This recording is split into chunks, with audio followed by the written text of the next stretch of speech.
আজি বাৰীৰ পৰা ছিঙি আনিলোঁ ঘৰতে কৰিলে সেইটো কাৰণে ভাল জানেনে ইমান ধুনীয়া হৈছে চব বেঙেনা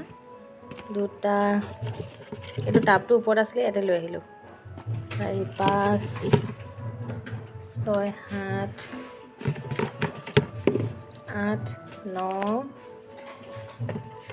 আৰু এইটো ছিঙি দিলোঁ অকণমান পোকে খোৱাৰ নিচিনা আছিলে 10 আৰু এইফালে বিন দুডালমান পালোঁ এটা বিলাহী কণ বিলাহী কাৰেণ্ট গ'ল নেকি বেঙেনা দুটা ভাততে দি দিওঁ দেই অঁ ভাল লাগে বাকৌ এইটো ঘৰৰ বেঙেনা একো নহয় নহয় কৰি থাকিবলৈ মন নাই যোৱা এই ঘৰৰ বেঙেনা সেইকাৰণে ভাতত দি খাব লাগে ভাল এইকেইটা সৰু সৰুকেইটা দি দিওঁ ভাত পাতি দিছোঁ আলু আমাৰ দুপৰীয়া ভাত আছে ইয়াতে বেঙেনা দি দিছোঁ সেইটো কাৰণে ঘৰত কৰিলে খাবলৈ ভাল লাগে ন